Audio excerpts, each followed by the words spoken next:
Esse daqui é o Dr. Quirino e você ajudou a fazer a entidade Casa Vovó Jerônima, certo? Certo? E qual eram as partes que você ajudava? Ixi. No começo a gente. O problema no início, nós não pensávamos nesse tipo de entidade, né? Nós ficamos sabendo de uma criança aqui de Lourdes que tinha problema físico e ele ficava sozinho em casa porque os pais tinham que sair para trabalhar. E ele ficava sozinho, então passava fome, dificuldade de alimentação, porque os pais só podiam voltar à tarde. Então, e tinha um grupo já aqui de Lourdes que visitavam os doentes. Então, quando nos contaram desse caso, nós bolamos de alugar uma casa aqui em Lourdes, contratar um casal para morar na casa e cuidar, e quando tivesse alguma pessoa doente em casa que a família precisasse trabalhar, levava o paciente, no caso a criança, que foi a nossa primeira intenção, para aquela casa onde ela seria cuidada, alimentada, tudo sem nenhum problema. E quando voltasse do trabalho, à tardinha, pegava o paciente, né, o doente, e levava de volta para casa. Quando se estava nesse pensamento já de alugar a casa, o Zé Roberto chegou numa reunião e falou: olha, Zé Roberto Pozeno, falou, se vocês quiserem construir uma casa, eu dou o terreno. Aí foi jogar gasolina no fogo, né? Então todo mundo já pensou em fazer, então a gente tinha que ir atrás de engenheiro, de arquiteto e construtor, e primeira preocupação, arrumar o dinheiro para fazer a obra, né? Então nós começamos a fazer pão, rosca, pão caseiro, né? Rosca, coisas lá na minha casa, em que ia o pessoal aqui de Lourdes e pessoas lá de Birigui também, que iam fazer, passava a noite toda no fim de semana para no dia seguinte vender, sair na rua vendendo. Então tinha umas que faziam e outras que saíam vendendo, e passava a noite inteira na minha casa. Tinha um fundo da casa em que a gente fazia, compramos 3 fornos a gás, e para fazer isso. No começo se fazia tudo manual. As mulheres eram bem mais novas, né? E fazia isso manualmente. E aí nós tivemos a ideia, eu e Fiorinho, de comprar uma maceira. E compramos, as mulheres foram contra, porque a gente não tinha dinheiro, não era para gastar dinheiro nenhum. Só que depois de uma semana que tinha maceira, se a maceira estragasse, não tinha pão, né? Não tinha trabalho, porque elas não põem a mão na massa mais. Então, trabalhando. E a nossa ajuda era só em termos de dar palpite, mas, porque eu trabalhava na profissão dia e noite, né? E era dar mais um apoio, levar, a gente ia atrás, quando precisava de alguma coisa, a gente ia atrás. Aí, além dos pães, das coisas, começamos a fazer jantar, almoço, feijoada, começamos a fazer um tipo de bazar, e aí foi, né?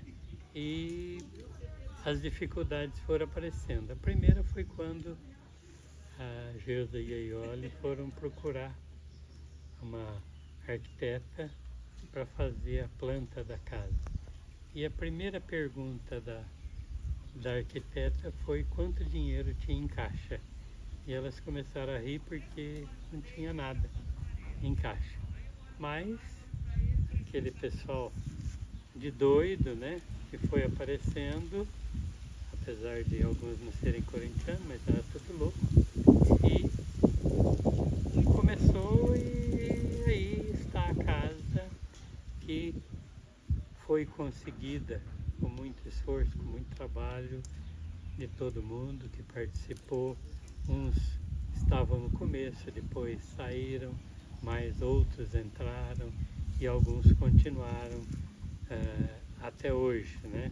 Em novembro a construção da casa vai completar 30 anos de funcionamento, não de construção, né? Dia 15 de novembro de 94 foi a inauguração. As duas primeiras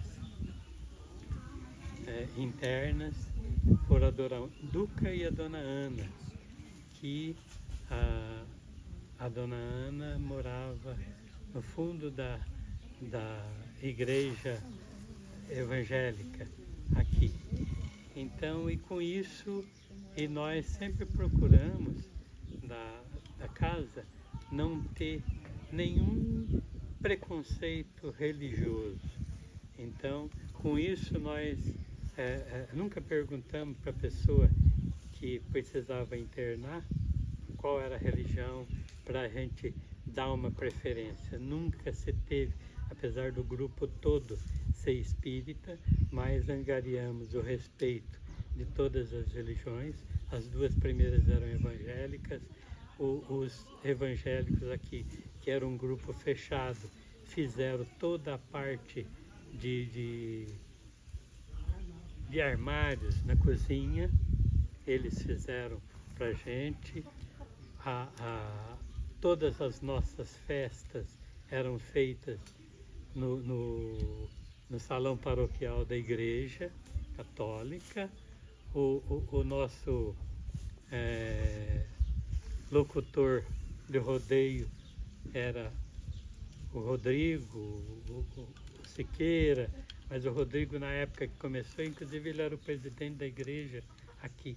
Quer dizer, então nós não tivemos nenhuma barreira religiosa que pudesse atrapalhar qualquer coisa, porque nós sempre respeitamos todos. Tanto que no início, quando tinha menos trabalho, tudo, o nosso gerente, no domingo, pegava a perua, punha pacientes que queriam ir à missa, iam na missa, os que queriam ir no culto, iam no culto. Nós nunca obrigamos nenhum interno a ir ao centro, quer dizer, alguns vão porque querem, né? Mas nunca foi uma coisa obrigatória de precisar, e sempre nós sempre prezamos pela atividade religiosa, quer tenha o nome que for. Quer dizer, todos são bem-vindos à casa, toda oração é boa, e a gente sempre acreditou que o sucesso real da Casa Vovó Jerônima foi uma comunhão de ideias em termos da caridade, do amor e da caridade, sem ter rótulo religioso. Quer dizer, todos que têm boa vontade são bem-vindos. O nosso gerente teve uma época que todos eram espíritas que trabalhavam na casa. Hoje o nosso gerente é evangélico, o vice-presidente da casa é católico, e existe um respeito religioso muito grande, e eu acho que foi através desse respeito, dessa vontade apenas de ajudar, de cumprir a nossa missão aqui de ajuda ao próximo, é que a casa está de pé e já teve uma renovação muito grande, né, no pessoal que trabalha. Quer dizer, nós sempre temos uma união do grupo em que nunca se deu importância para cargo na diretoria, né?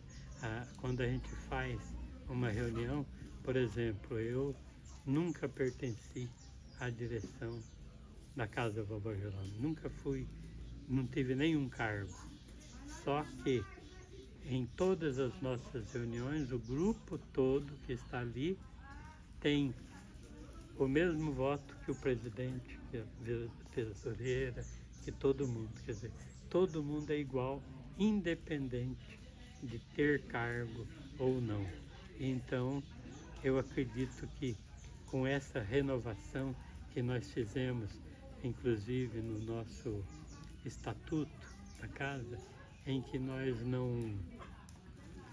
não deixamos, no próprio estatuto, o presidente só pode ter dois mandatos seguidos.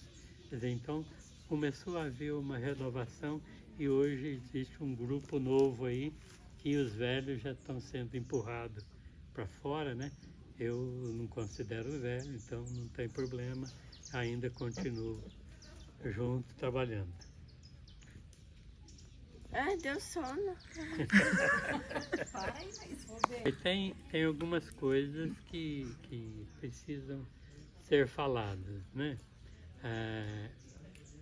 Tem um grande número de pessoas que realmente puseram a mão na massa, que trabalharam, que ajudaram, que pintaram a casa. E a gente teria uma obrigação moral de falar no Diodato Ângelo Sintra, que ele fez todo o forro da casa, tanto aqui, lá, de toda a casa, ele que fez o forro e é o que existe até hoje, né? Então, ou resiste até hoje.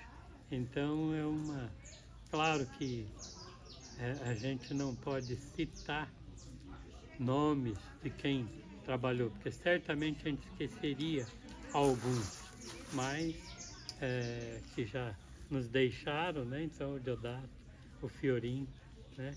Que trabalhou também bastante, foi um baluarte da casa. E os outros velhos ainda estão aqui na casa e não precisa citar. Fica desse jeito. Nossa, o que eu pergunto depois? Tá certinho, né? Você ouviu tudinho. E como é que foi essa ideia de passar das crianças para os idosos? Bom, sempre existiu uma preocupação do pessoal mais velho, né? De ir formando um grupo que pudesse continuar. Porque nós temos um pessoal aqui que já está velho, a Geusa, a Ida, né, que morrem logo, né, Iole, né, o pessoal mais antigo, a Clarice Posena, a Lúcia, né, então a gente tem que cuidar do pessoal que vai renovando. Por isso que nós já pusemos aquele negócio do estatuto, que não pode ter renovação, então foi introduzindo o pessoal mais novo, né.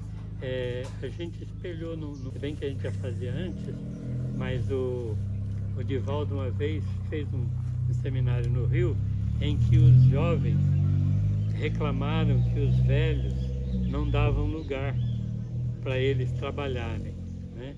Então a resposta do Divaldo é: tenham paciência que os velhos morrem, né?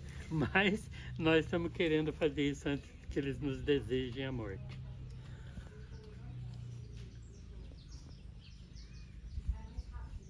Então tá, muito obrigada.